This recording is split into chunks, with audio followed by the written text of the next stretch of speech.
I wanted to figure out how we can access this unconscious part of the brain. And it turns out when you have parasympathetic nervous system engagement, you can consciously go into the unconscious and begin to rewrite the scripts. And so if you can prime your unconscious supercomputer to do consciously what you want it to do, not just things that were the most extreme points of our life behaviors, you can recode that and then load in what you want. And now you've got a supercomputer running data analytics unconsciously 24/7, aligning you with what your goals are. Boom, boom, boom, boom, boom, boom. What's up, everybody? You're listening to the Hustle and Flowchart podcast with your boys, Matt Wolf and Joe Fear. Check it. Welcome back. Hi there. To the Hustle and Flowchart podcast. Yes. We're back. I'm your host, Matt Wolf. No, I'm your host, Joe Fear. With my co-host, No. Joe Fear. That's the co-host over there, Matt Wolf. You don't want to listen to anything Robin to my Batman. No way, man. No, you don't really know the real Batman is kind of very Bruce Wayne. Well, yeah, but he's also very subtle with his real identity. So, I mean, I'm Batman and Bruce Wayne. Very subtle. Yeah. Well, I'm just telling you. I'm glad you kept the subtlety. Just you. All right, I'm the only person on earth who knows that so, Robin is really Batman. I didn't know. Interesting dynamic there. Interesting twist in the whole story. Boy wonder. Where's your cape? My cape? Yeah. Bruce Wayne doesn't wear a cape when he's Bruce not. right now? Or are you Batman or Robin? I don't know who you are anyway. I'm confused. I lost track of our metaphor. I know. Put a wrench in it when he said you're a Robin. Yeah. Good stuff. All right. So we're talking about weed. Cannabis. Oh, yeah. Yes. It grows like a weed. Hence the name, I think, right? Yeah. Wait, this episode is with Will Kleidon of Ojai Energetics. Correct. And this is such a fascinating conversation. We didn't want it to end. We already have plans to have him back for a round 2. Mm-hmm. Possibly around 3. Yeah. Possibly around 3. But yeah, we talk about like, basically we talk about how like the cannabis plants are grown, like all of the sort of, I'm already forgetting some of the terminology. Well, I would say the bigger picture is just like how freaking crazy the plant is and all the usages of it. How much use it is. Yeah. And the fact that Will is like spearheading this entire ripple effect using the cannabis plant. Mm-hmm. He's identified this like a long time ago. He's been studying this like crazy, as you will hear, because he is a bank of knowledge. He's probably the most knowledgeable person I've ever talked to in my life on the topic of cannabis. Right. And you speak to everyone. Everyone. No, but my dealer down the street. Oh, wow. You still keep it illegal even though it's legal here. I know. You're just like, I like the rush. Yeah. I like to feel like alleys it's illegal. and weird people. No. So Will has literally been studying this stuff for a long time and is connected with people in Silicon Valley, investors, has an insane amount of patents of the usages of cannabis, and he lists out a bunch of it. I mean, he's working with craft beer companies, big companies in Canada. He's working with freaking battery, to make batteries from cannabis. Jets, electric jets. There's the impacts of farming in the world, and just people with PTSD, veterans building houses out of houses. Hemp. Yeah, I mean, he holds the patents on, if not all of those, most of those. Yeah. Because and he even said it, and this is something from a video I heard. I was gonna say it too, but it's he's playing chess when other people in this industry are playing checkers.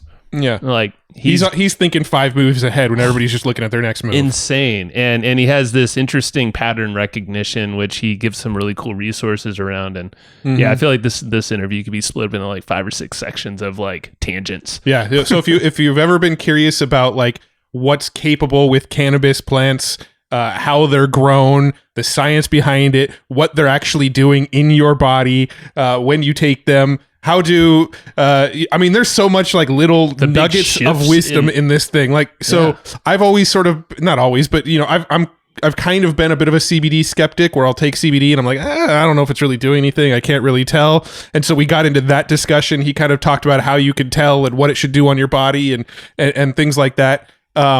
We also, I mean, if you're somebody who likes to indulge on the more THC side from time to time, we talked about how to get rid of the high when you don't want it anymore. If you are high or you're too high, how do you get rid of it? Within like 30 seconds. Within like 30 seconds. Yeah. And that is actually a topic of conversation. And he has like literally something that you can do to get rid of the high like almost instantly. It's insane. So Will is, so Ojai Energetics, and you know, Will was introduced to us by Lisa Beyer, who was on the show recently.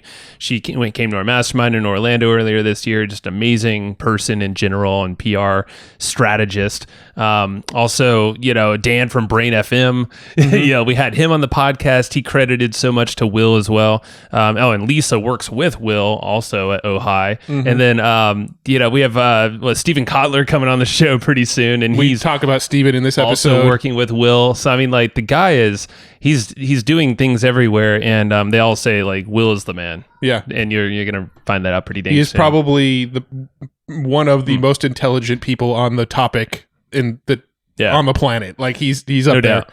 He also set up a special link, so if you're interested in checking out any of his CBD products, go to hustleandflowchart.com/CBD. We're setting up like a nice little redirect there so that it'll get you to where you could find out more about his products. And we've Lisa and Will were super gracious to share with us some of those products. So we were able to freaking try them out, and they're completely unique and different from anything else out there. So check it out, hustleandflowchart.com/CBD. And also get the notes. Get the notes. Sue, you're probably gonna have a great time doing these notes because of the amount of words, the amount of science and long big words that I'm gonna listen back to this episode and probably Google some of the words that he said, because I just kind of nodded and was like, the right Birkenstyles. Yeah, but the way he describes it, though, it's still very easy to understand what it means in the context. But if you want to go nerd out, definitely. But I am going to go nerd out and Google some of the words that he was talking about, because some of it went a little over my head, but I got the general concept of what he was explaining. So get the notes, though, for sure. Hustleandflowchart.com/comp, hustleandflowchart.com/comp, and then, you know, get the CBD thing too while you're at it, /CBD on another URL.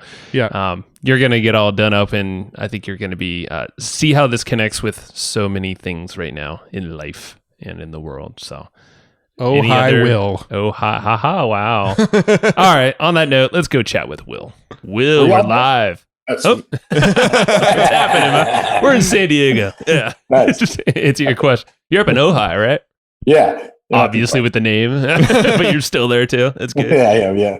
Ojai's a crazy place, man. I've only been there, I think, once or twice, but just like, it's such a hidden little thing in the hills, it feels like, you know? And yeah, you drive past it a bunch. Yeah. And on the 101 going to like Santa Barbara. And then when you finally detour, it's full slice of paradise. Oh yeah, man. Nice. That's I've never been there. It's total retreat country right there. Yeah. Yeah. Nice. Yeah. Do you guys have like a big facility up there, or you know, what does your operation look like? Yeah. So we've got our storefront and like experience center where we've got massage, acupuncture, and then we've got a terpene mood lounge, which is like unique with our tech, where we can kind of custom curate where the cannabinoids go in the body just using terpenes. Whoa. And then we have that set up where people can like play with that with Brain FM and get really into experience centric. And then we manufacture in Nevada, and then majority of the team's in the LA area. So we're going to build out our main office in El Segundo. Nice. And I know you source from Colorado, I believe, right? Yes. And then we have our own, I set up we couldn't grow hemp in California for flower, but you could federally, but you couldn't at the state level, which is kind of weird for Cali. Yeah, that is kind of inverse of how it normally is. And then, so I had to set up a farm in Oregon, and we built out a genetics farm, did full biodynamics, built up the topsoil, helped the ecology there. And we've developed a catalog of over 500 unique strains. And so we've got this gene bank that we're going to be plugging into our Intel Inside division of supplying different beverage companies our water soluble technology. But then phase 2 will give them unique cuts, just like hops. So they can get, particular beer company could have cut number 3 that matches the hops profile for that season. And we're going to build it out like an Organic Valley style model of co-op farming. Yeah. But currently, we've got really good supply that's certified organic up in Colorado that can scale with us, no problem. And so we're going to phase that in. Ooh. That's so cool. No, we're going to get into a lot of this stuff, I think. Like there's so much stuff about what you're talking about that just fascinates the hell out of us. So we're definitely going to get into it. But before we do, so I think we got introduced to you by two different people, actually. So we've had Lisa Beyer on the show. She's a good friend of ours. And she said, you have to talk to Will. Will is amazing. And then we had Dan from Brain FM on, and he literally said that you changed his life with your CBDs. So we're like, yeah, just you, I think. Yeah, just you, and like just the information and what he's learned from you as well. But let's get into, because you have a crazy background, I know, in the cannabis space, but I know you've studied just agriculture and all the different, there's probably a lot of different layers of that we don't even know, but take us back in time and what got you here. Kind of like one of the genesis, it's funny seeing the threads going back, like even when my dad took me camping when I was young, and I've always loved trees, and I fell in love with nature at that early age, and basically in high school, kind of like I've always been good at, one of my strengths is pattern recognition and systems. I'm a systems thinker, and I noticed that the current path we were going down just didn't track from an agricultural perspective, society perspective, for a regenerative future. Like we call it externalities. People say externalities in finance of like cutting a rainforest and somehow it will get corrected. And funnily enough, it does appear that the market is ultimately coming back and correcting, which is like it is weird. Yeah. It's starting to actually happen, which is great. But in the we needed to have this realization that we're actually intimately interconnected with our ecosystem, and we're not, it's not some separate thing. Like it is part of the equation. So that got me into regenerative sciences. And so I got into sustainability, which is a buzzword back, and did a festival for my senior project, which led me to get a scholarship at Prescott College, which is a focus on environmental studies. It's one of the top liberal arts for environmental systems. So I majored in sustainable community development and then studied holistic health. And so that led me to, part of my curriculum was I was able to like go out in the field, which is really cool from an undergrad perspective of actually like setting curriculum as opposed to and finding experts. So it was like I really like that it's about the journey as much as the endpoint. And so I got to go to Australia and study with one of the founders of Permaculture's like top students. And permaculture is essentially, it's like common sense, but distilled into a systems design science that is primarily used for agriculture. And like the distilled summary of it is what I think of it as is essentially high design up front to work in patterns along with nature as opposed to against nature. Such that once the systems get up and running, you can get a maximum yield with minimum input. And so is that like because I feel like I've chatted with people who've been to like a permaculture thing. It was literally at a bar, I think, like years ago, and I was like, and they were just nerding out. And isn't that like, it's a design where almost like you can have like one of the applications is like trickle it down a hill, and it's like the water, it's a lot less input, but your output is way greater. Exactly. But the cost is a high design cost up front. So you don't just take the shortest path. You actually have to like observe and interact with the ecology. And then you build in and you mimic nature, right? Nature's the ultimate architect. We're functions of nature. And you tend not to see monocrop things when you look at the wild. You see diversity of different integrated systems. And so an example would be like, right now, for orchards, a conventional way is you have dirt, and then they bring in petroleum-based fertilizers that they have to continue to reapply, and then they're watering without any cover crops, and so there's a high water waste, and then they have to bring in bees to pollinate the crop, and so they import the bees, and then spray pesticides. So there's all of this heavy continual maintenance for the yield. Where if instead they planted a cover crop of clover, they could sink nitrogen and have bacteria do the nitrogen farming as opposed to high combustion to get the nitrogen. And then it can also, that nitrogen fixer, the clover, will attract bees, and then you can put in mullein and basically build this ecology where you have dynamic accumulators, which is what hemp is, where it mines nutrients from deep in the soil, decompacts the soil, and brings them to the surface while simultaneously attracting predatory insects that will kill the pests, and the bees come to pollinate. And you do that design up front. Now you've sunk the water, the nutrients. With the cover crop, you have less evaporation. Yeah. And so it takes more design up front, but then once it gets rolling, it just builds, and there's way less constant input. And so those systems can be applied not just to agriculture, but to business and to life. And so you've always had, so you came from the pattern recognition, or you realized that at least at a younger age. And I mean, that's fascinating with clover, for instance. Like, I want to go down that rabbit hole, but I know we have a lot more. Like, why the hell aren't they just using clover instead of petroleum and all this? But I'm sure there's reasons. But so with business, it seems like that's how you've applied it now to the cannabis space. And I might be jumping ahead a little bit because I know you talked about your senior project and all that stuff. But is that what got you into this kind of whole space here? Yeah. So one of my professors at college, she was like really deep into terpene studies from essential oils. And so like I always thought of essential oils as just like smelly things. But in fact, the olfactory system's like the best system to bypass limbic, and it literally gets very bioactive molecules directly crossing blood-brain into hypothalamus, where they go out and they'll clean cellular receptor sites and modulate systems. So it's actually a very effective method to get bioactive compounds in the blood.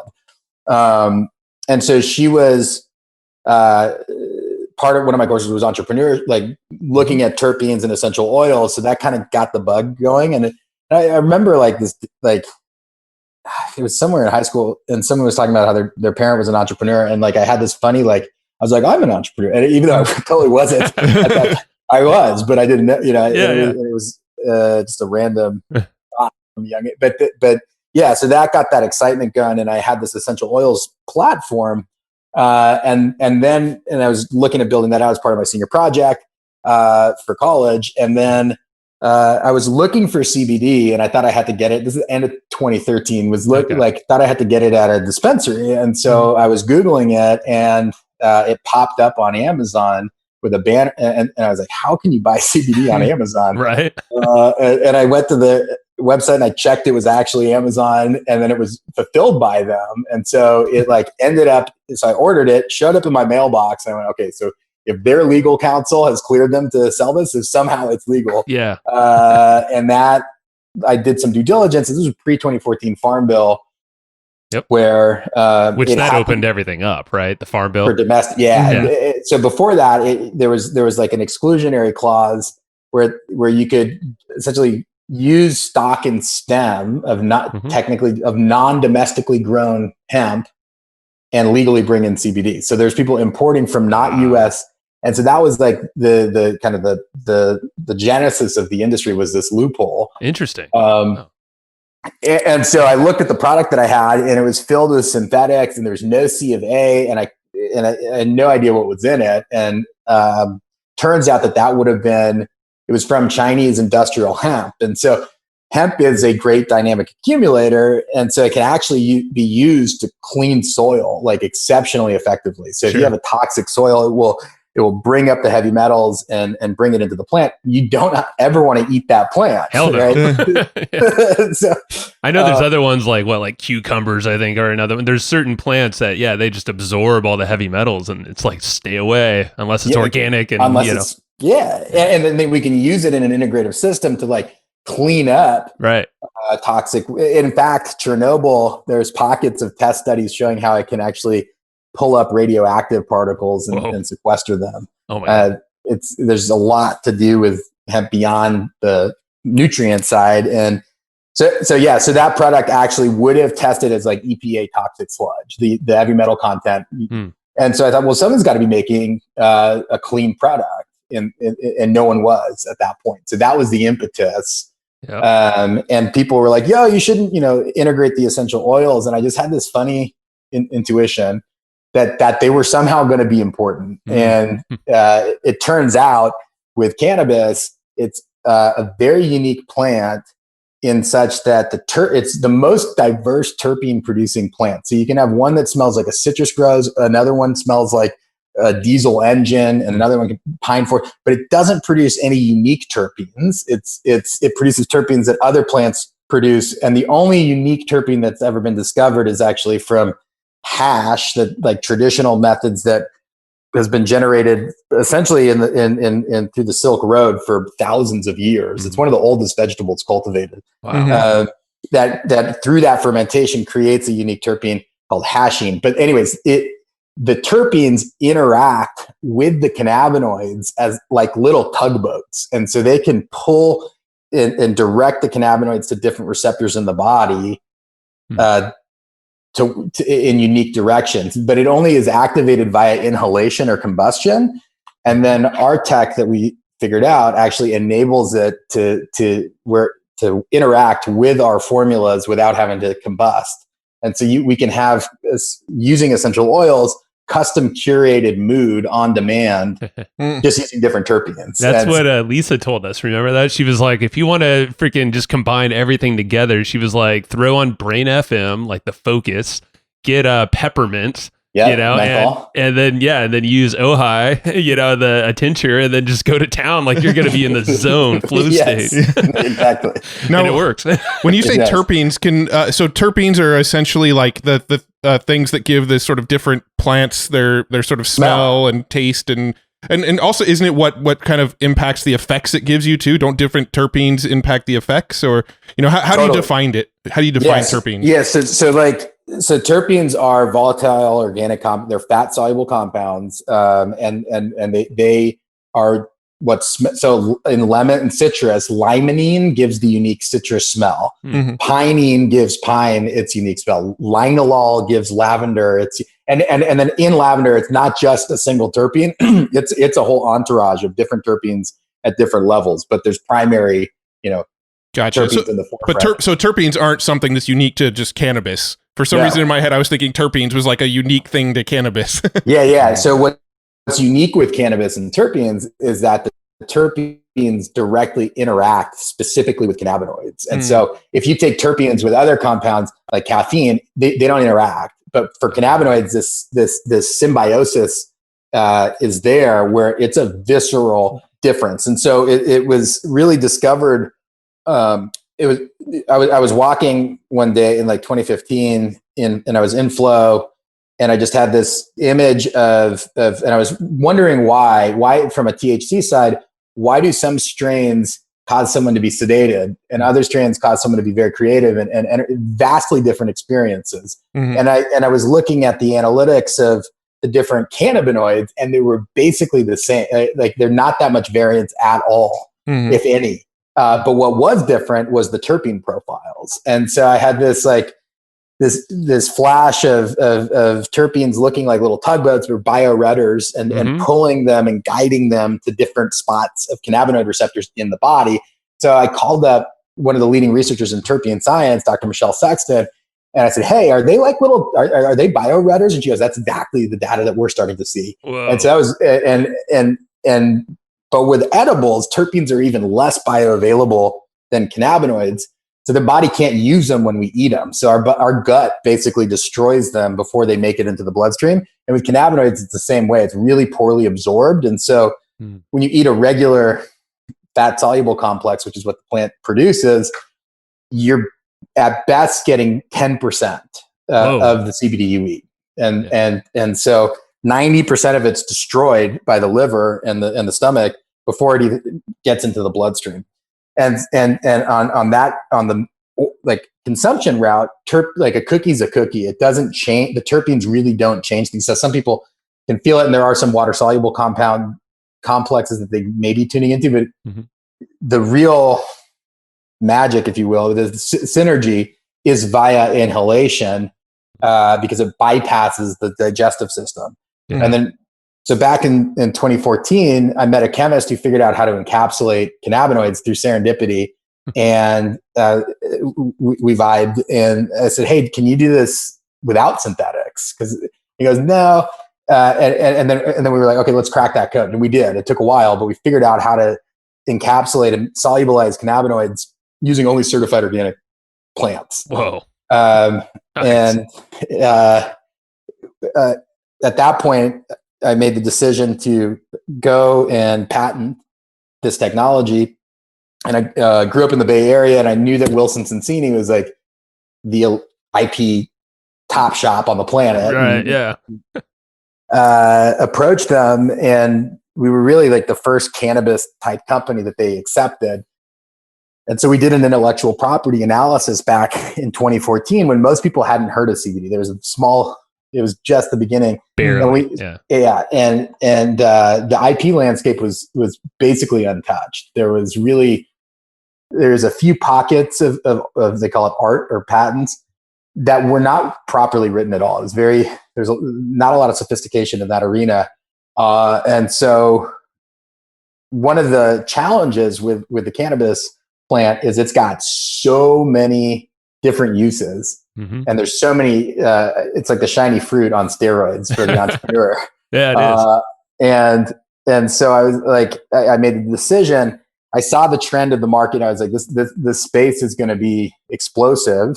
Let's play chess and not checkers in the category.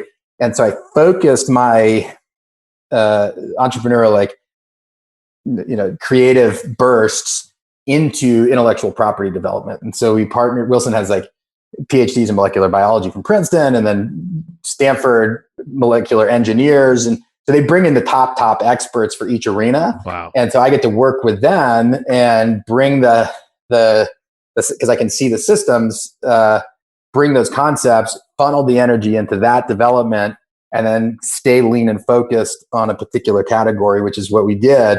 And so for the past half decade, we've been building out this robust intellectual property portfolio. So at the parent co, we are an IP holding co, and then our tech is used, or a sliver of the tech that we have is used in our consumer division, which is to deliver the most effective and science-backed formulations of cannabinoids possible. And then simultaneously, we built it as the Intel Inside model so that other companies wanting to use our technology, we power them and just produce essentially a single widget and give it to the gorillas in each category and let them do the heavy lifting for the marketing side, and then carrying our bug of OE, support them with the science, and then that builds consumer awareness, and it creates a symbiotic system which feeds awareness to our consumer brand, and that's our core focus.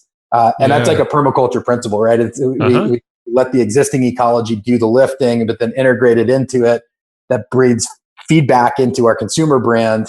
That's right. Yeah, it's a whole network effect, and then you're just tapping into these existing systems. You made a system of your own as well. You're just fused them together, and then freaking all you got to do is just focus on a really solid core product, and then making sure your relationships are solid. Yeah, I was going to ask about the marketing of it, but that's so smart because obviously when it comes to marketing things like CBD, there's been some roadblocks. Facebook and Google and the advertising platforms don't want to touch it yet. So the way you approached it though is brilliant. You guys get to just focus on the science and the creativity and the innovation, and let the marketers be marketers.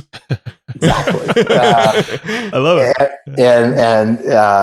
It's fun because it's similar to like the mycelial web of where we can connect and bring the science, and then we have our genetics division and give them the best in class, right, core offering, and then they do their expertise, and we have a symbiotic system where we're all winning. And ultimately, like something that I believe that we're on a planet. One of my heroes is Buckminster Fuller.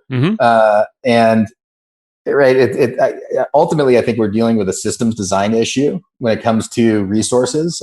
We know now that there's more than enough resource for everyone to be thriving. And it's really a design management problem.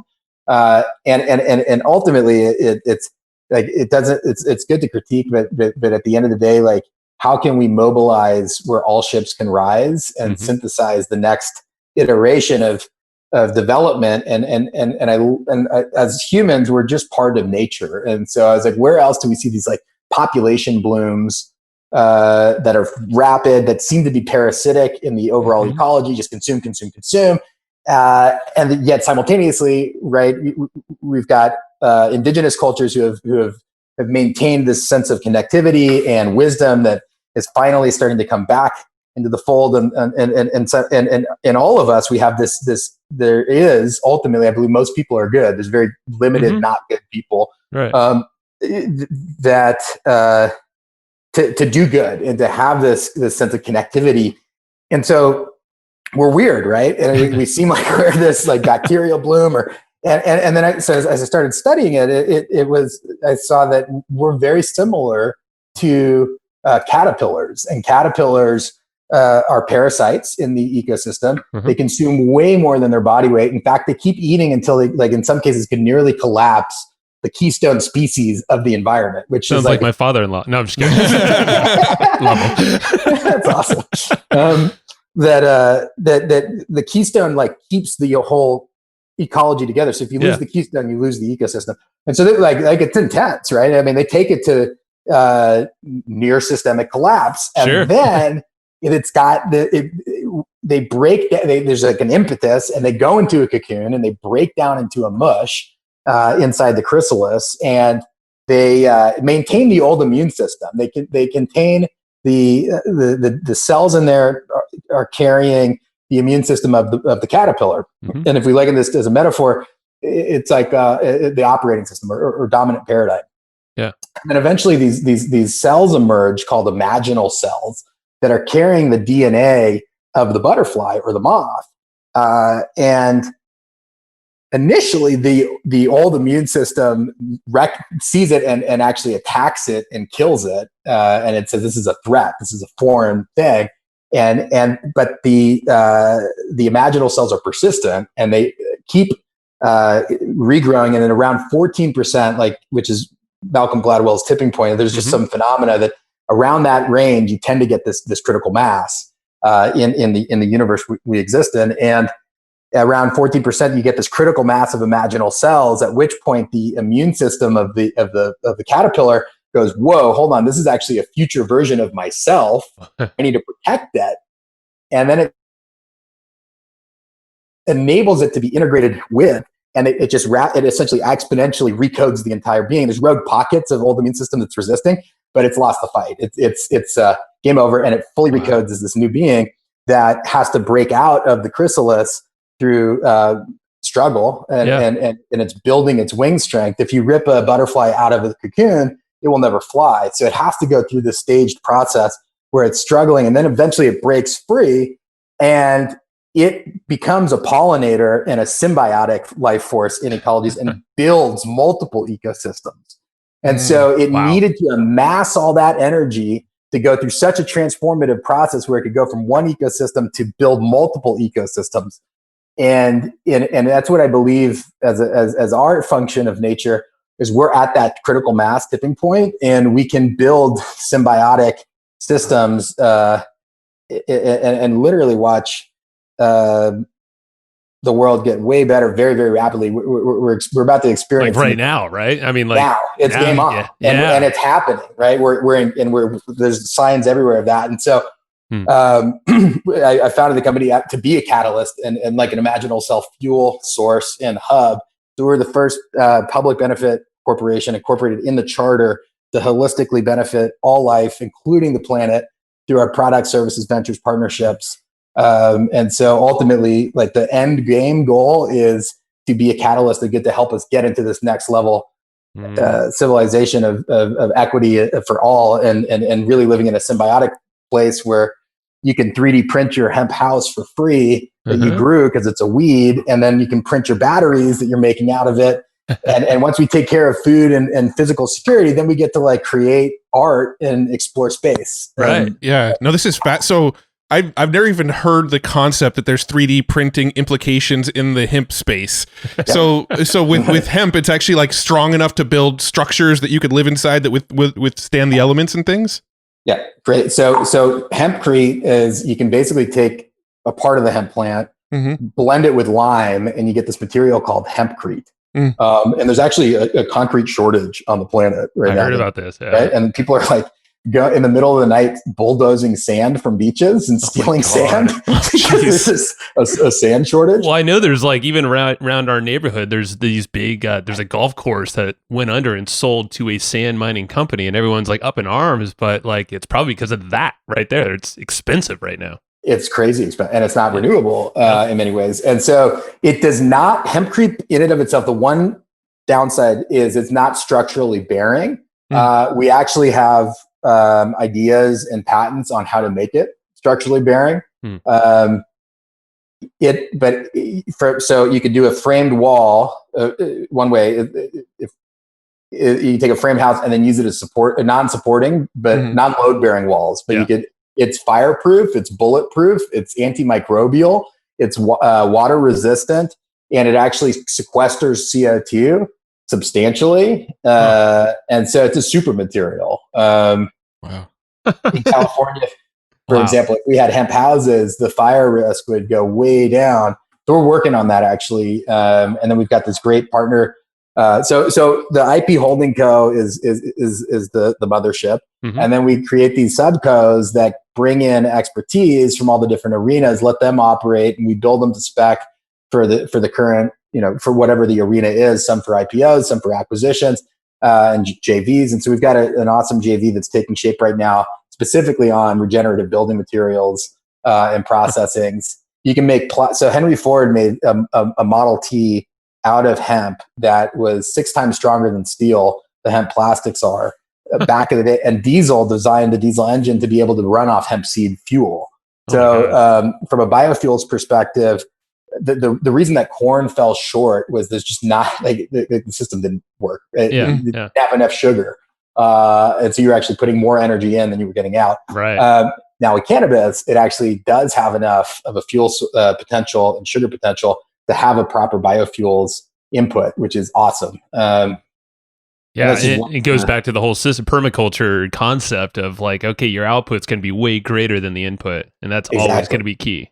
Yeah. Exactly. And it's another design principle in permaculture is like stacking functions. And that was part of, like, when I was studying permaculture, like, I looked at hemp from a utility perspective, and it's very unique. It's bizarre. It's got this there's over 50,000 products that you can generate from one plant that's very easy to grow for the most part.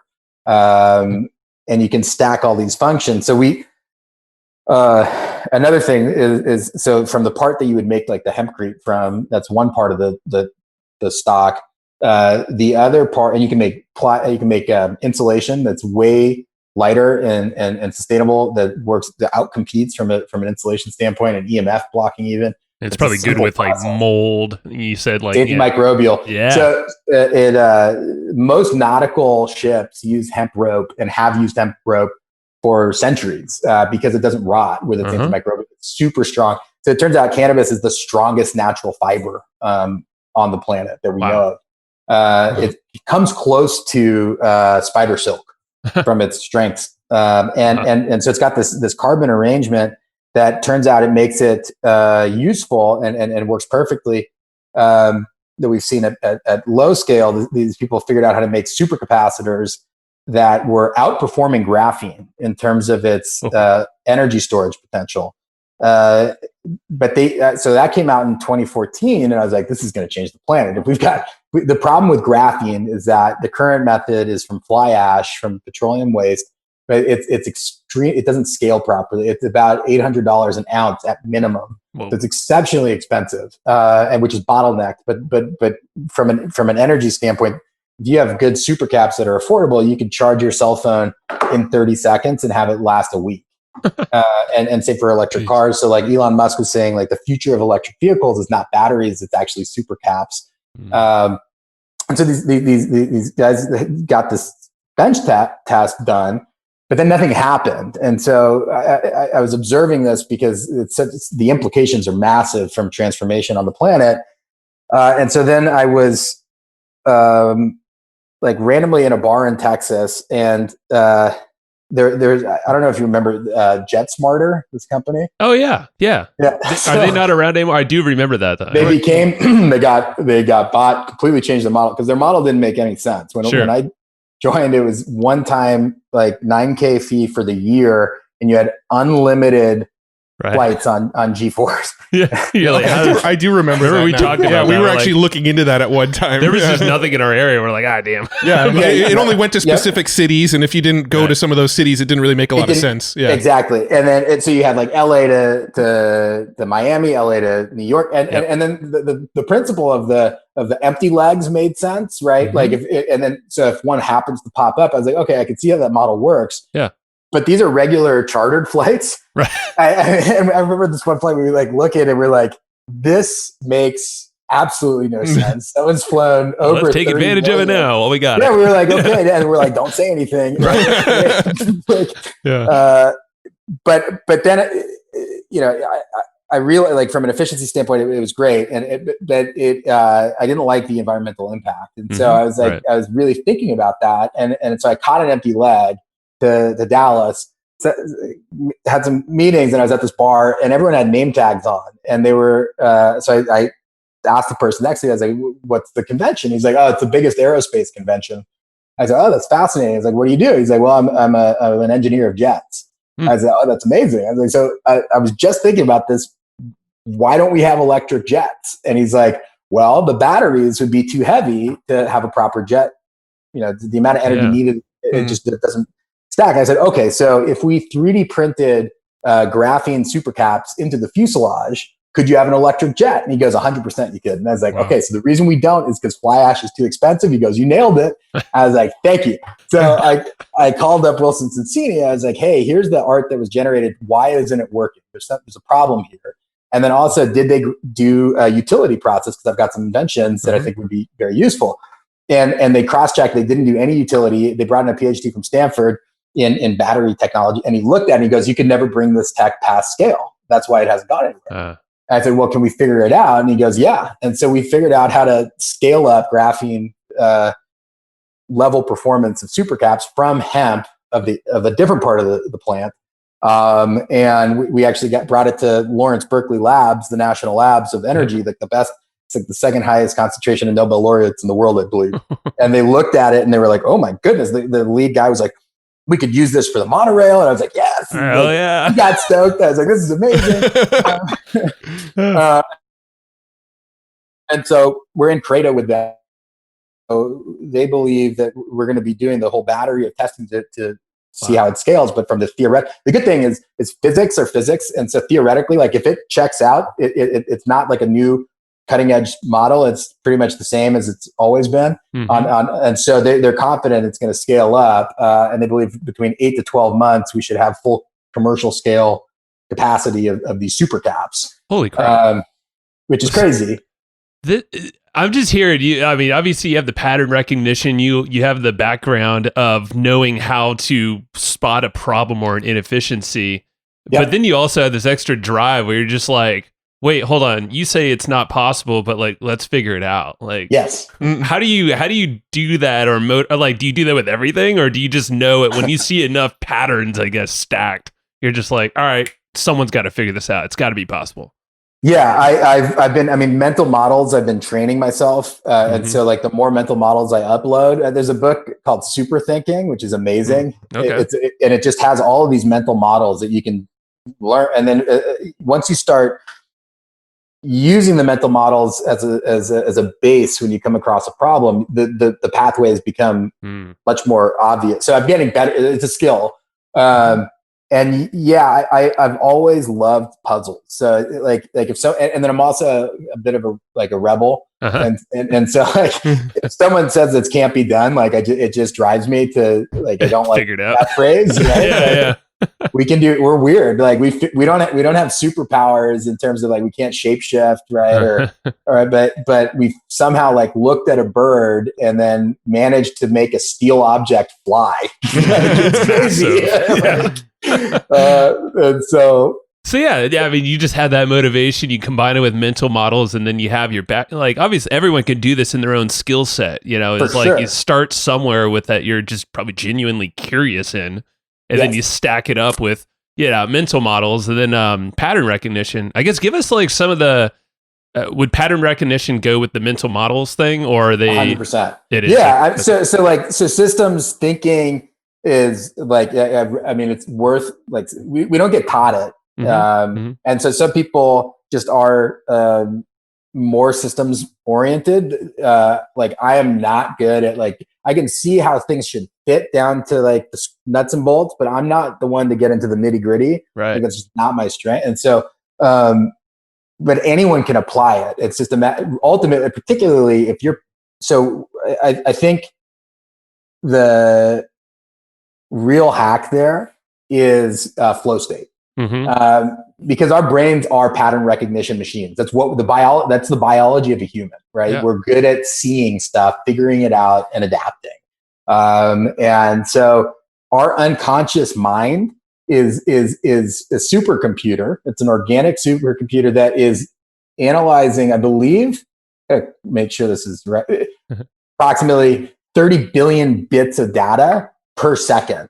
Right. Insane amounts of information. And at best, our conscious, where we live and our personality is, prefrontal cortex, is about 30 seconds. 30 billion seconds. It's like nothing. And it's not that, yeah, exactly. So basically, we've got a supercomputer, quantum supercomputer versus an old punch card machine computing model, right? It does like not unconscious, equate. Yeah. It doesn't, like, it wins every time. And so ultimately it drives the show.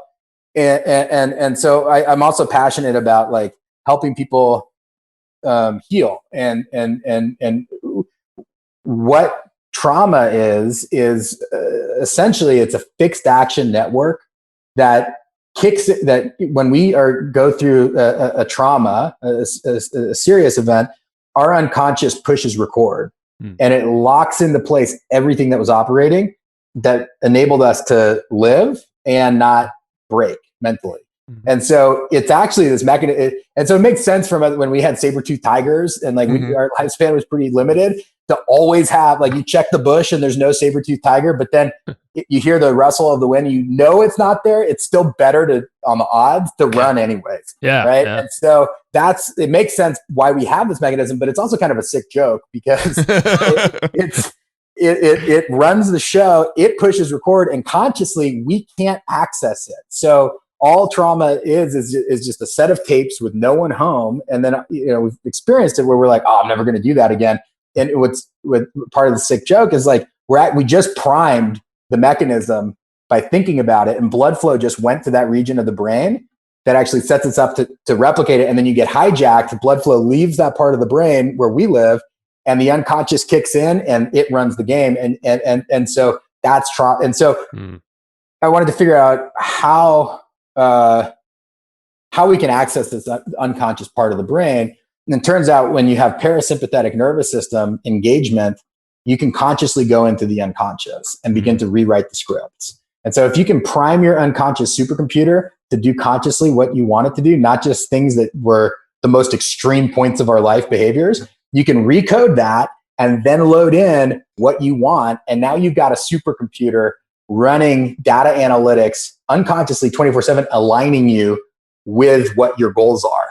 And so I found, for me, the best method was a particular lineage of EFT called Pro EFT.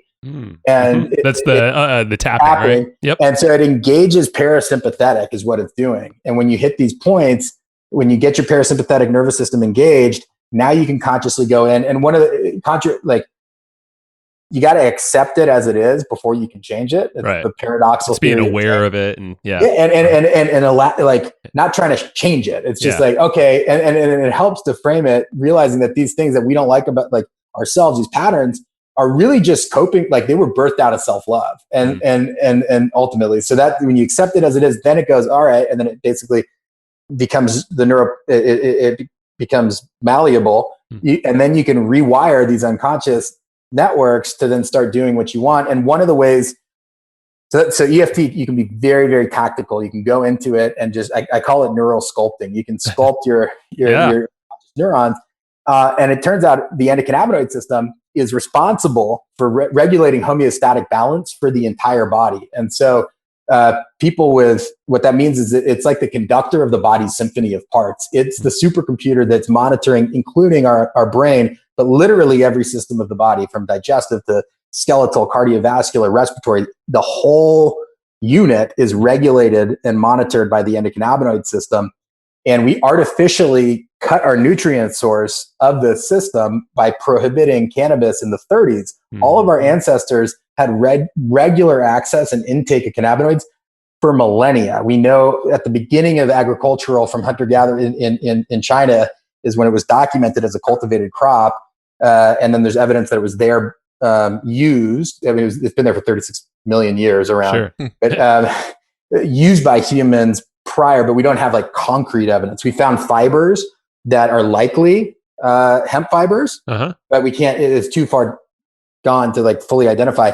But anyways, since then the Scythians got it, and then they brought it to the Greeks, who brought it to the Romans, and then anywhere Rome went, they brought cannabis. And then it also made its way through the Silk Road, and then went up through the Nordic pathways. And so it's been ubiquitous for thousands of years. And then the primary intake the oldest cookbook on the planet is a Roman cookbook, and in it contains oldest printed cookbook on the planet. It contains a recipe for cannabis flowers and infusing spikenard oil with the THC and CBD and the other cannabinoids.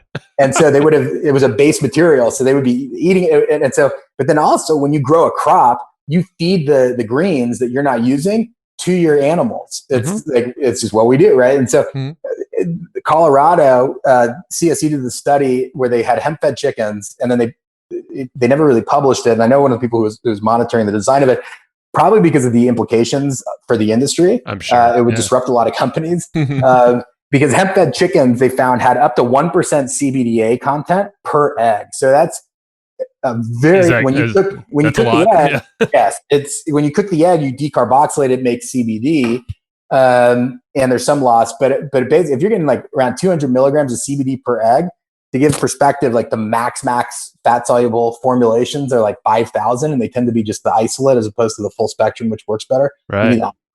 But like 5,000 megs. So if you divide that by 250, and funnily it tracks, because when you look at the clinical data of efficacious dose of CBD, the bare minimum threshold is 250 mags. And you really need more than that. So the majority of people in the current arena are getting nowhere near enough CBD to properly nourish and engage the endocannabinoid system. Yeah, because obviously it's a natural occurrence in our body, but then it's not if we're not supplementing that in our body, which we all have different levels that are probably better for ourselves, right? Like we're all kind of slightly different molecularly, but if you're not supplementing that, then that's probably why if you're taking a tincture of some cheap CBD you just bought off of Amazon or something, and you're like, I can't feel this, or I don't feel like it's doing anything for me potentially. You're getting placebo. Yeah. And then if it's full spectrum, my hypothesis, because if it's full spectrum, it just means that there's trace amount of THC still in it. And so the legal definition of hemp is any cannabis plant whose THC is below 0.3. Okay. And so if they're getting a full spectrum, they're not getting anywhere near enough, unless they're drinking whole bottles, which would be very expensive and quite unpleasant to eat at once. They're getting trace amounts of THC, and when it gets metabolized through first pass, when we eat it, it becomes a compound called 11-hydroxydeltonide, and that compound is quite bioactive at very low dosages. And so that is likely giving people an anti-inflammatory benefit. So what people are, but it pales in comparison to giving the proper amount of engagement of the endocannabinoid system of bare minimum 250 and up. Wow. And you look at the eggs, right? If it's 250 per egg around, no one's going to pay $40 an egg. No. But our ancestors, right, had this regular. So we also smoked the plant. The Scythians they just found and verified on these Scythian, basically incense burners, THC and CBD resin. And we knew that they did it, but we didn't have concrete. And so that was just discovered. So people and it was never socially taboo either in the States. And so the first cannabis laws in the US were you would be fined if you didn't grow hemp. And it was only, the first flag was made out of hemp. And then they talked about, the founding fathers were in correspondence talking about planting in India hemp, which is indica, which would have been high THC and higher CBD at that point, but not for fiber. So there was a distinction of fiber varietals, which would have been higher CBD, but which would more so be fed to the chickens, and then the higher THC varietals that would have been used for likely smoking. We don't have direct evidence here, but we know other cultures, and then also eating. And it was definitely part of the pharmacopoeia of usage of tinctures. And then in fact, we found if you look up hashish candy, it's a pre-prohibition where it's talking about ganja hashish candies that they had like two generals like talking about how every soldier should have this in their pocket. There's no side effects. So it was like integrated and fully acceptable until prohibition. So we're living in this anomalous period where we artificially cut these micronutrient complexes out of our diet and from direct consumption. And essentially, like you were saying, like we produce B vitamins in our gut, but we have to eat B12, right, from the bacterial. Yeah. But we have to eat B12 to have a proper level. Right. It's very similar to cannabinoids. We produce cannabinoids in our body, but to optimize and properly nourish the system, we need these micronutrient complexes of cannabinoids. And so that goes back to having a healthy endocannabinoid system. Our hypothesis is that, and it's been demonstrated that trauma is also gets locked into place because the endocannabinoid system does selective neural trimming on its own. And we found that higher proper amounts of cannabinoids can do fear extinction and actually just selectively cut out only the traumatic memories and networks. So it has its own self-editing system that has been artificially dampened through prohibition. And when you go through a stress event, our body deploys cannabinoids to buffer the oxidation. And because of our removal of them from the diet, we put ourselves in a negative feedback loop. So we have our endogenous cannabinoids go buffer the oxidation, but then the oxidative event actually increases this enzyme called FAAH that kills the anandamide.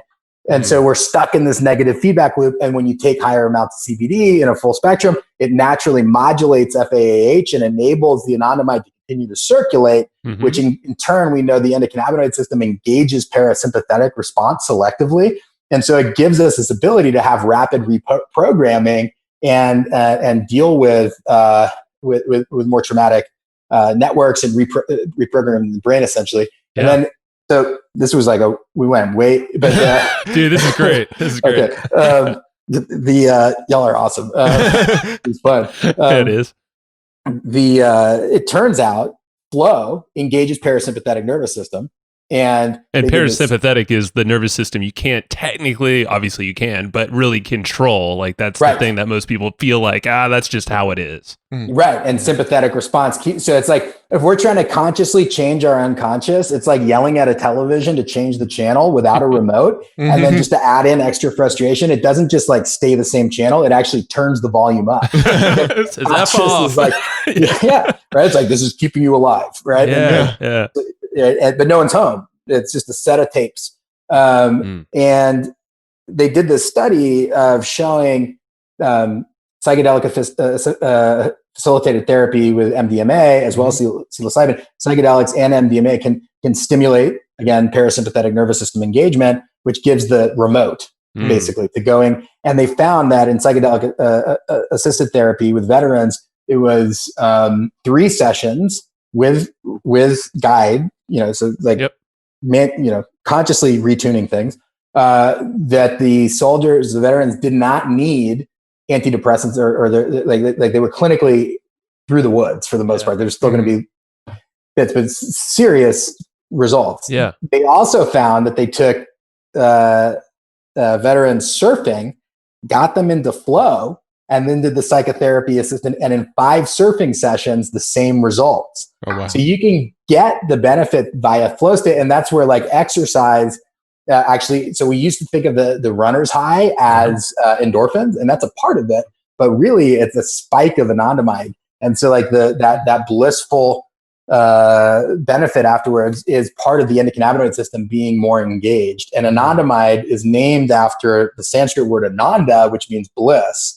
So it's that kind of blissful state that gives us these benefits. So that's where flow engagement can be very therapeutic, and then but beyond that, when we're in flow, we're actually the neurochemical state is we've lost blood flow in our prefrontal cortex to a degree, and we're surfing between the unconscious and conscious, and we actually get to consciously, to a sense, access these neural networks of the unconscious. But it's going between not gamma, theta, and I believe beta. So it's surfing conscious and unconscious, and you can synthesize all of this pattern recognition that our brain's doing consciously. And so my buddy Steven Kotler, who's like one of the experts of flow, lead if not right, is on our advisory board. And I just lost my train. Well, you're talking about flow. Yeah. And so they did these studies on executives. Deloitte looked at executives in flow state, and the same executive. So they looked at performance, and 2 days of work of the executive in flow was the equivalent of 5 days of work of the same executive out of flow. I read that. I remember. Right? I think I read that from Steven. Yeah, his email list or something. I was like, what? It was interesting. We're supposed to... Go ahead and continue your thought. It's insane. That's a huge performance increase. And that's where from accessing pattern recognition, the best thing we can do is to prime ourselves to get into flow. Because once we're in flow, that's where these connectivity, we're not consciously but we're able to consciously access the gems that are everyone's brain's always pulling in. So to have that pattern recognition toolkit, I would say flow and optimizing for flow is the best thing we can do. Yeah. What you were going to say is, Steven Kotler, we were actually supposed to record with him earlier today. He had to reschedule. So no way. Like in a couple weeks. He was booked to be on the show, literally the interview right before you, but he had to reschedule last minute. So we're interviewing him in like 2 weeks. But I meant to be talking to him at 4, but he had to reschedule. So, so his excuse must be legit. It's legit. It's all good. Go, Steven. So I wanted to ask a little bit more about CBD specifically. Is there any way to know like if the CBD you're taking is working for you? Because I've used like different CBDs over the years. I have some Ojai energetics right now. And for me, I've almost felt like, is it a placebo? Is it doing something for me? Like I can't ever really tell if I'm getting any benefits from using CBD. So I'm curious what your take is on that. Yeah. So I'd say, okay. So from like a checklist perspective, like number one, if it's fat soluble, you're really not, unless you're getting 200, you need about 250 milligrams bare minimum, but more data kicks in around 500 meg and up to really get, that's where the data shows that you're getting like real clinical response. So if it's like fat soluble, you're going to have a really hard time getting an active non-placebo / that anti-inflammatory benefit of the Delta 9 if it's in there response. Then from a topical perspective, though, fat soluble formulations work great. So you can using it topically for like if you just worked out and you're sore, the fat soluble complexes work really well. But in terms of that doesn't make it into the bloodstream, and it doesn't nourish our endocannabinoid system systemically that way. So it's got to be solubilized or combusted. So if you have a vape of it, it will work. You're going to get much better bioavailability. But what we figured out with our tech is we can get the immediate absorption bioavailability enhancement where you can get an active dose that you'll actually feel with a couple droppers and less. Now, our bodies, think of our endocannabinoid system as like an engine that's been idled. Most bioactive compounds need a loading dose phase, and then once it kicks in, then you can lower dosage. So THC, you build tolerance. CBD, you actually have inverse tolerance. It's more to kava, where you need less over time, but you got to get enough in to prime the pump. And once it's on, then it's engaged.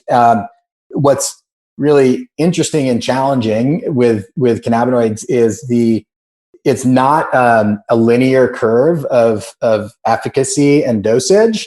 It's not, the more you take doesn't mean it's more effective. In fact, it's multiple bell curves.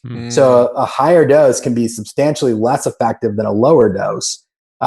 And the challenge is with a fat-based formulation, you have no idea where you're at on the bell curves. You're shooting in the dark. Interesting. And then to add an extra layer of challenge is it appears to be modulating and it's a moving target on a day-by-day basis, depending on oxidative stress. And so some days you may hit a sweet spot, and other days you could be totally ineffective in dosage. And so for like serious situations on like our life science end, like you really don't want to miss an effective dose. And so what we figured out was there's this amazing phenomena with our bodies that's unique to our tech, with the immediate absorption and the bioavailability enhancement, where our tongues will actually modulate flavor on the spot as you change your dose, and it will go from very bitter as you go up the bell curve, and you find the sweet spot of dosage is literally literally sweet. Like it's like a cosmic Easter egg that just unlocked. It is. And so we discovered this phenomena, right? And so we knew it was happening. But we didn't know the pathways. Like my hypothesis was it's endocannabinoid receptor interaction that has this feedback. You see it with zinc. Zinc will taste like water when you're in ineffective range, and when you get the right load, it turns to like a nasty, fuzzy metallic. Good thing with cannabinoids is it tastes sweet. So it starts more nasty, depending more bitter. But it subsequently, after we made this discovery, these Japanese researchers, and Japan like leads the way in flavor science, like Unami, and so it turns out this paper came out, and one of our practitioners said that these researchers discovered that the endocannabinoid system causes selective sweet modulation of the tongue. And so that we know now the biopathway in which this feedback loop operates. So you can titrate your dose and pinpoint an effective dose on the spot for that day, just using your own feedback system with your body with our formula. And so if you don't get a response on the first sweet spot, and it's going to be very, very sweet. If it's half sweet, half bitter, you're halfway up or halfway down a bell curve. You don't know. So it's going to be some efficaciousness, but not like proper engagement. And it's really important to prime the system enough on the first, and then after that, you can kind of, if you don't want to play with dosage of flavor, you can ride the laws of average, and some days hit it and some days not. But you want them on. And what's fascinating is the endocannabinoid system works in like triage. So it's monitoring every system of the body. And it determines which system is most in need of cannabinoids, and will deploy to that system and then just run through the triage checklist.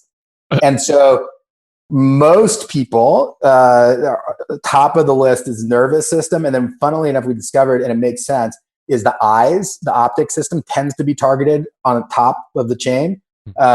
Where, right, when in the age of saber tooths, you lose your vision, you're done. You're done.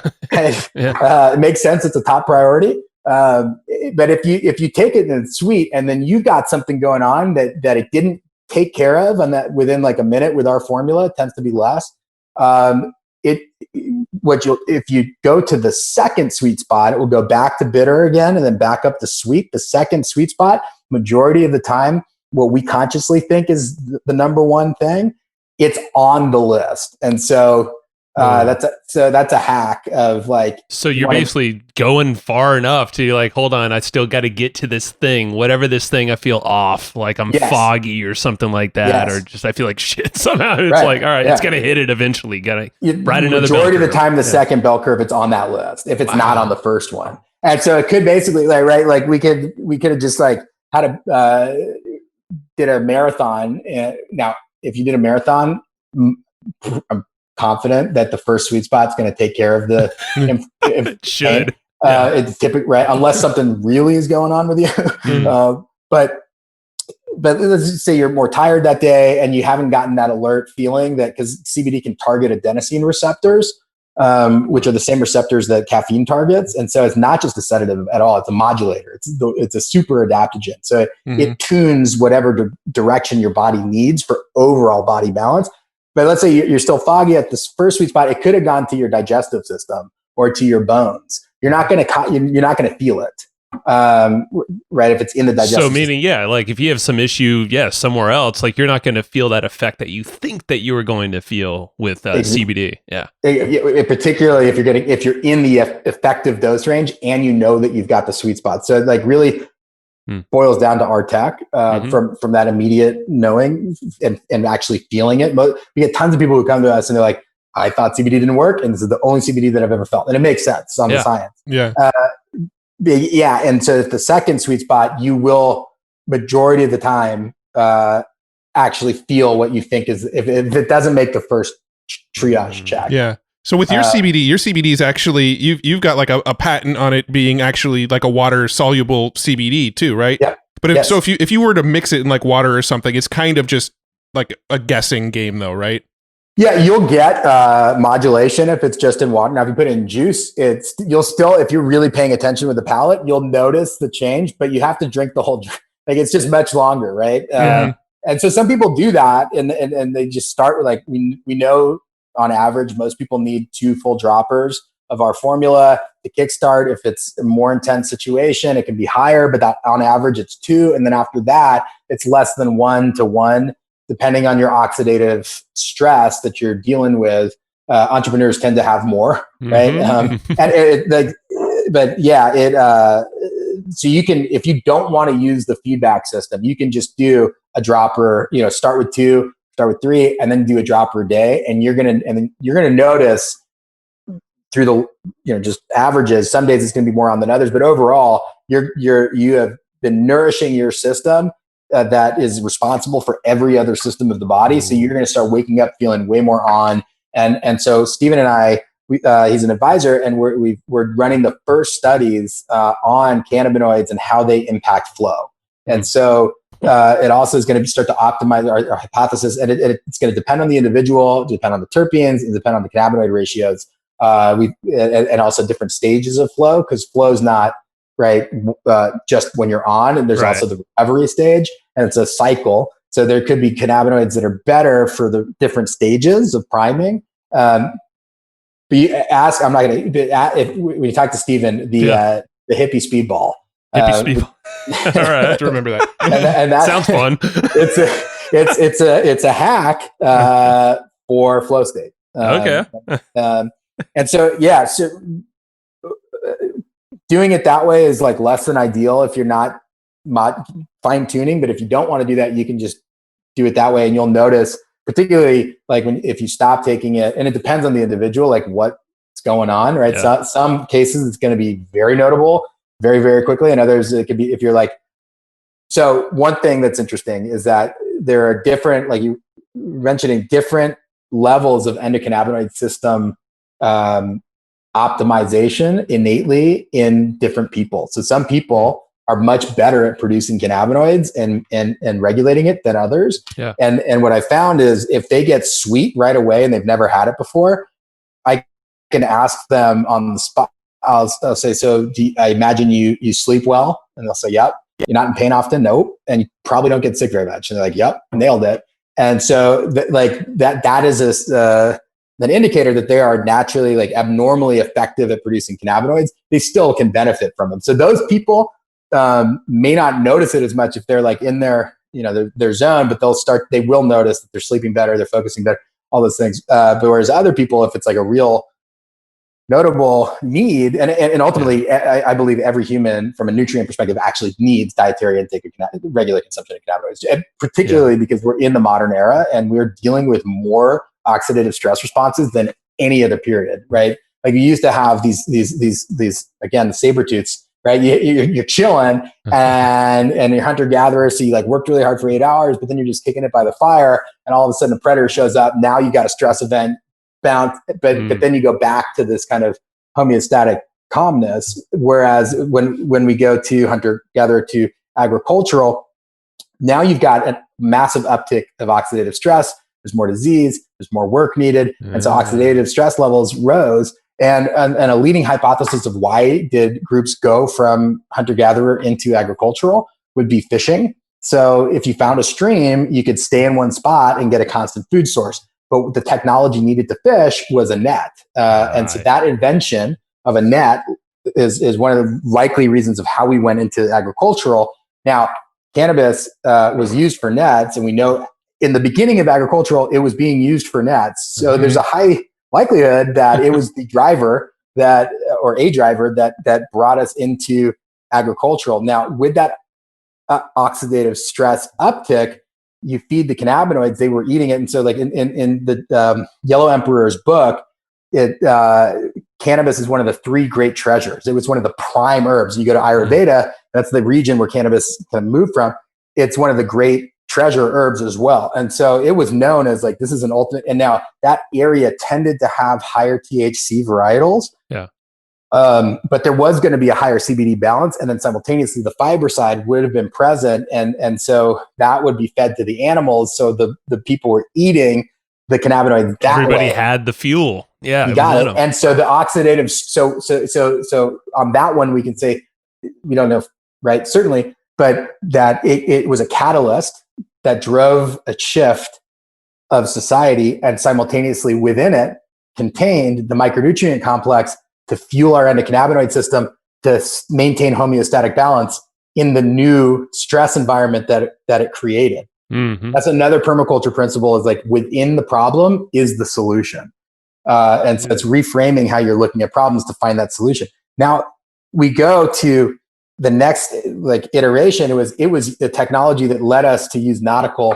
So the term canvas is, the etymology of canvas is cannabis. And cannabis was everything is related at this point. I love it. It's so fun.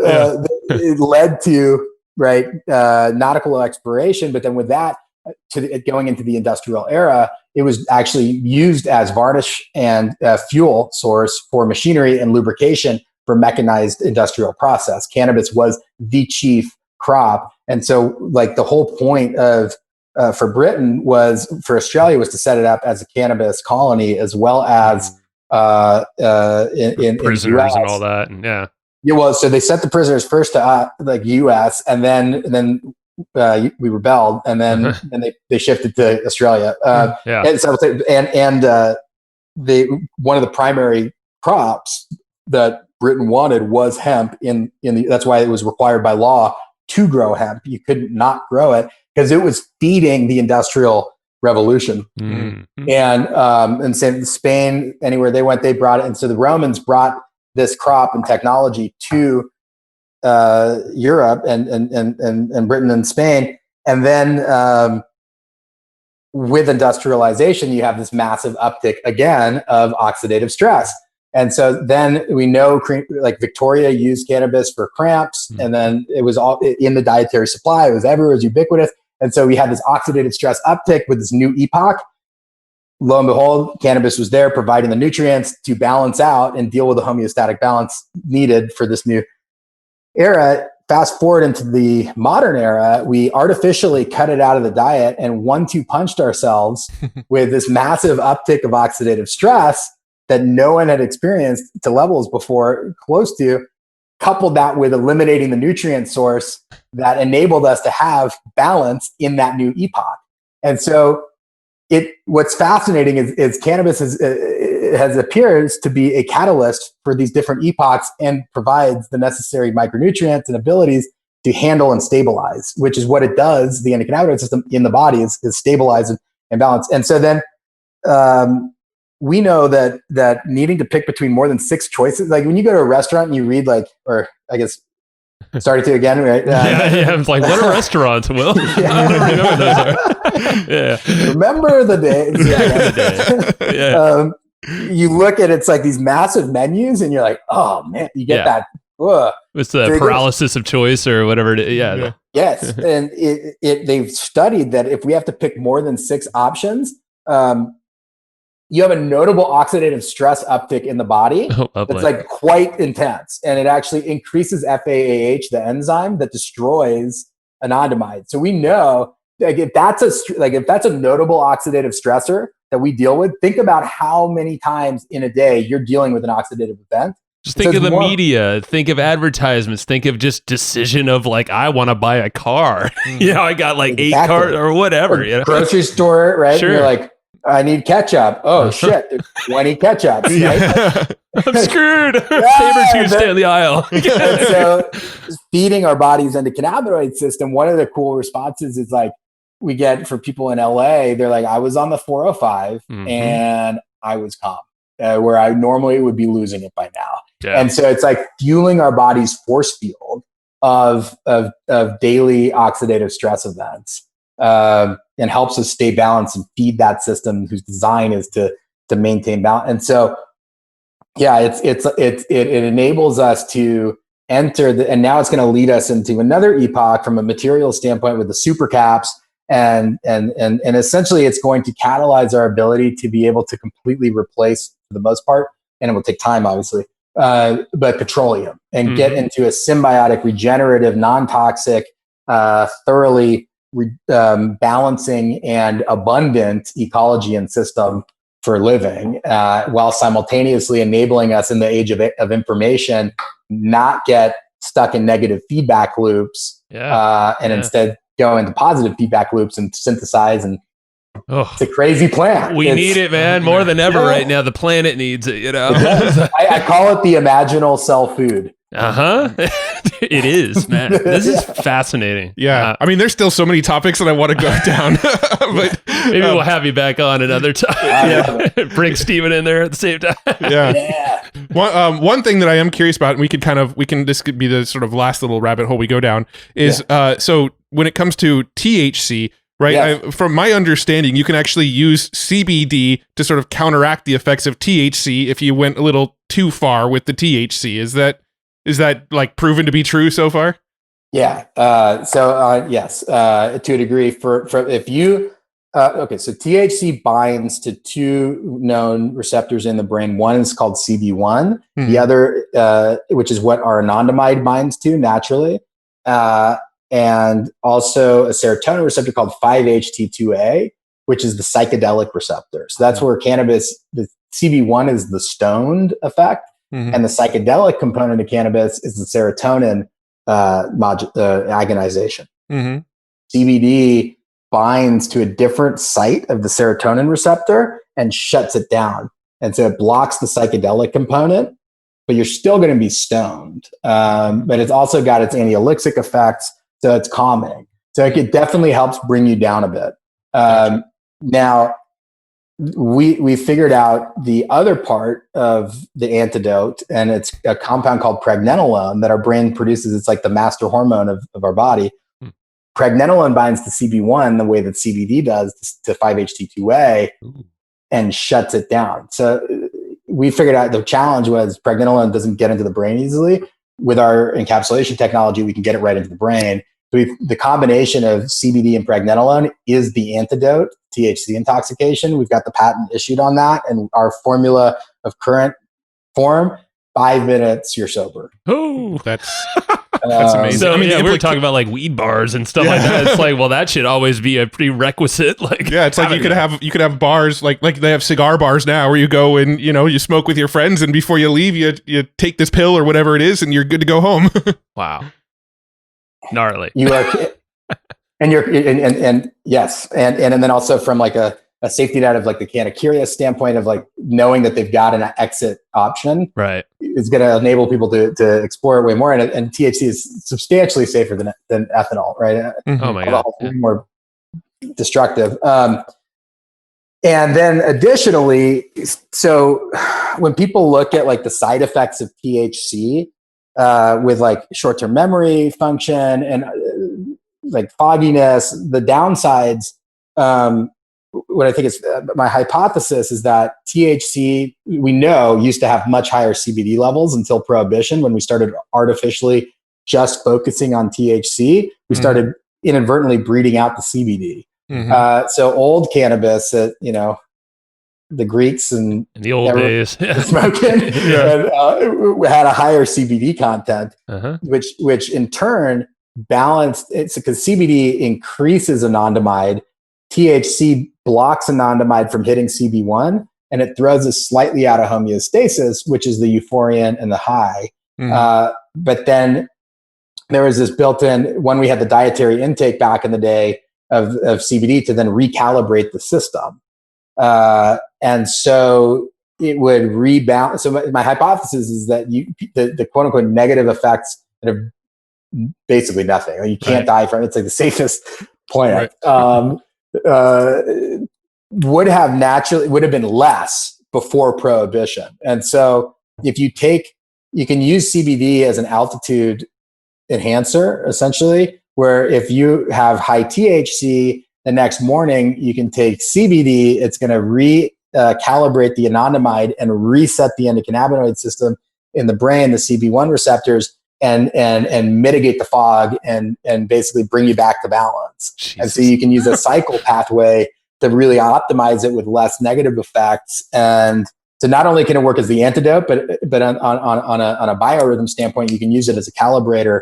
And then funnily enough, if you take it right before, again, it's like with a tech or combustion, like that's the only way to get that immediate response and have proper bioavailability. If you preload with CBD, the anandamide agonizes the CB1 receptors, so it turns them on and basically makes them more primed for when the THC hits. You can use less THC and get more intoxicated. So you can use it to get to bring you down or to bring you up more. It's an altitude adjuster.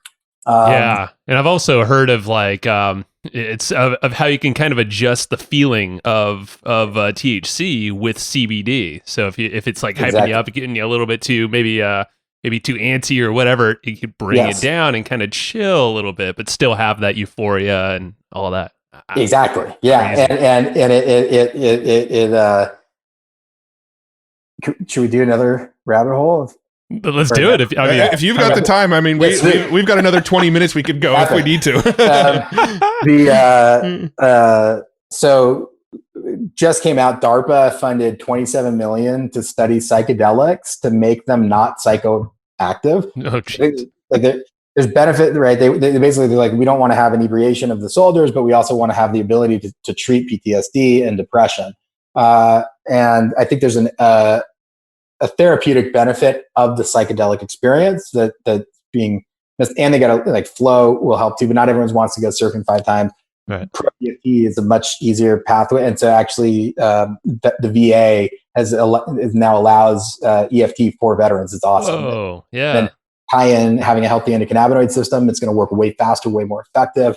But we built these patents on combining cannabinoids with psychedelics, and so the same way that CBD shuts down THC on the serotonin receptor, the same receptor that psilocybin, DMT, LSD target, that gives the psychedelic edge, and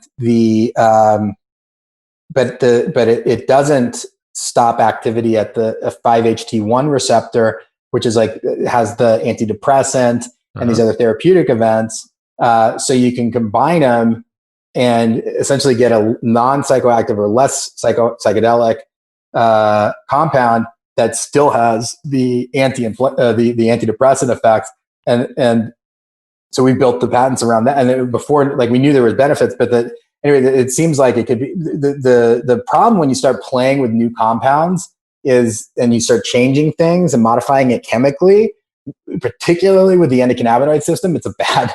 It's not good to mess with the master system. Like the last clinical study on a synthetic novel cannabinoid-like compound killed, I think, 7 people in stage 3 trials. Oh man! And then you hear about spice and K2 and all these synthetic cannabinoids. It does kill people because it's whereas THC would never kill anyone. Like it just doesn't. And so, anyways, there's like this whole new therapeutic window where we can take 2 organic compounds that are safe. Like psychedelics are, again, it's way safer. Sure. But setting and all that. But essentially get these new pathways by combining them without the risk factor of modifying compounds. That's a whole arena that's going to be really fascinating to study. That's amazing. Yeah, we'll definitely have to do a round 2 if you're open to it. I actually think it would be a blast to have you and Kotler on at the same time, and all have a big discussion around all of this kind of stuff, flow state, psychedelics, like all the implications, the future tech that's coming out. I think that would just be so much fun. Yeah, because you mentioned, I didn't say it earlier, but you were saying stacking systems and all that, and I know that's what Stephen's book's all about, the newest one, Future is Faster Than You Think, or something like that. Great book. Yeah, it's essentially stacking compounding systems on each other. It's like, they don't just stand alone. They actually tap.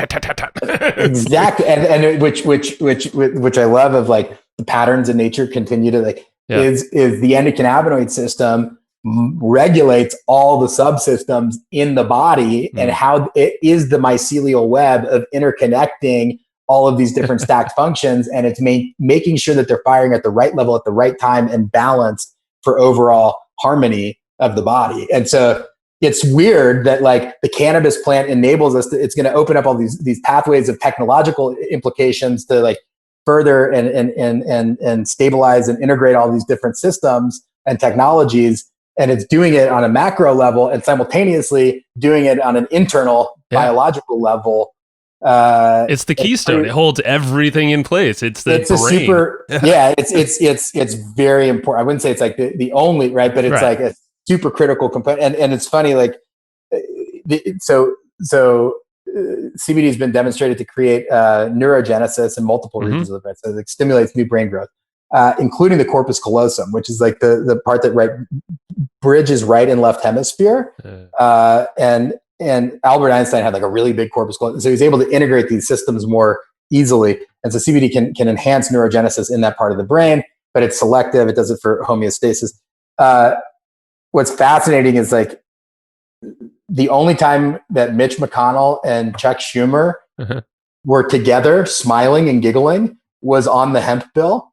And like, it actually like unified left and right. And it's a system. It's all about figuratively. It's such a wow. Cool thing. And it really will. It has the ability for us to unify and come together and find balance and harmony.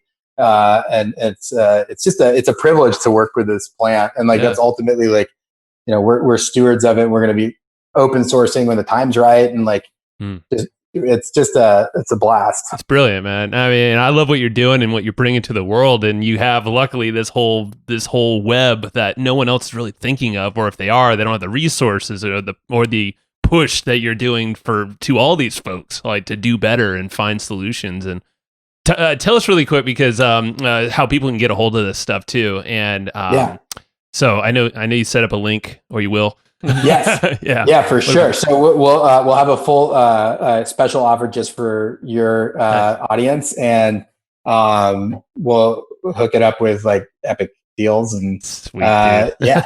So, do you have a link right now we could shout out, or we'll just link it up later? So it should be How about this? I'll shout out a link, and then we'll redirect it to whatever link you create. Let's do that. If you go to hustleandflowchart.com/CBD. So hustleandflowchart.com/CBD. We'll make sure that links over to Will's stuff. And it should be Ojai Energetics /hustle and flowchart. Okay. So we'll make sure they both work. Yeah, exactly. Right on, man. Yeah. Y'all are epic. Dude, it's been great, and we just had the pleasure. I mean, the fact that we were able to try some of your stuff out, Lisa, and I'm sure you coordinated and got us a package. I mean, thank you so much. Of course. If you have any questions or anything like on like different ways to play with it, you can put it in a bath. CBD soaks. It's transdermal with our tech. What would you use for the elixir? The elixir. Okay, gotcha. Yeah, if you put like 2 droppers in a bath and soak, it's like a deep tissue massage on steroids. Oh my God! Cool Wow, dude. All right, I'm sure there's like a million hacks out there. Do you guys have a page or a resource thing that like says like here are all the cool hacks? We have like limited. We're going to keep developing. So nice. We've got the bathtub one, terpenes we talk about. Yeah, you can do the Brain FM thing combo with essential oils. Yeah. And you can if you don't want to go through the whole process of like going to the second sweet spot, you can basically use a terpene to bump to the top of the triage list where the cannabinoids go. So like if you're burning the wick at both ends and your body's like, I'm going to slow you down for recovery, and you're like, that's great, but I have to go do this thing. I don't have that bandwidth. You can smell the peppermint, and it will basically redirect the CBD to go to the adenosine receptors and give you focus and alertness. So that's the terpene is through the essential oils, and then hit it with a CBD, and then boom. All right. So you can choose your function to stack it to the top of the list as another hack. I follow you. Yep. Well, the double thing, like that's where I got to go, because I haven't gotten that far with it. So I'm like, ooh, there's more to be had with it. Yeah. Have you gotten it to fully sweet? Yes, but I haven't taken it past that. Yeah. And what's cool is like at a certain point, your body's just going to flush it out. Right. But like you can go up to the 3rd sweet spot, the 4th, and all you're doing is just taking care of more systems on the list. Yeah. And that's the stacking, really, right? Like you just stack. And okay. I got some playing around to do there. Yeah. It's going to be fun. I got a little bit left. We'll get you. All right, Will. Y'all are legends. Thank you, man. hustleandflowchart.com/CBD. Go get Will's stuff. It's amazing. You have a whole bunch of stuff there for him. So thank you, brother. Thank you. Thanks so much for tuning into that episode. I hope you dug it. I know Joe and I dug it. I actually kicked Joe out of the room. He's not here right now because I wanted to tell you about a tool that I really, really dig. We use it in our business. We recommend it all the time.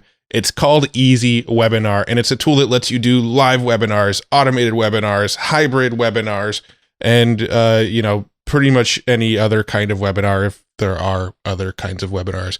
But anyway, this tool is kind of like your all-in-one, do-it-all tool for anything webinar related. It's Easy Webinar. It's put out by a dude named Casey Zeman. He's been on the podcast. If you haven't listened to that episode, it's a killer episode. He's a really smart dude, but his software is amazing. It does everything. It's, the title tells you exactly what it does. It's an easy webinar platform. And we use this in our business to run automated webinars all the time. We don't do a lot of live webinars these days. We like to do the kind of automated webinars where somebody can register and then they can either watch it like 15 minutes later or they can watch it the next day, but it's just kind of always running. And it's a system that helps us make autopilot sales off of our webinars. Super cool tool. If you haven't tried it yet, it's an amazing tool. And Casey is actually hooking you up. He said for listeners of Hustle and Flowchart, I can't believe he's doing this, but he said for listeners of the Hustle and Flowchart podcast, he's giving 25% off of the membership to use Easy Webinar. It's already super, super inexpensive for what it does and all the cool features it has, but he's hooking you up with 25% off because you're a listener of Hustle and Flowchart. Go to easywebinar.com/hustle. That's where you can get that 25% off discount. That's easywebinar.com/hustle. It's a awesome tool. You're going to dig it. So just go grab it. Check it out. easywebinar.com/hustle. See ya. No, not see ya. You'll hear me in the next show. I don't know how to close these things. Go get Easy Webinar. Talk to you later. Thanks everybody for listening to this episode of the Hustle and Flowchart podcast. Before taking the time to listen, we want to give you something a little bit special. Every single episode that we do, we actually have somebody on our team take notes. We basically have a Cliff's Notes version of every episode where you can go and find all of the tips and tactics that they laid out, all of the resources that they laid out, all the good stuff from this episode. We actually have a nice simple notes version that you can find on our website. So go to evergreenprofits.com, find this episode that you just listened to, and give us your email address and we'll send you the notes.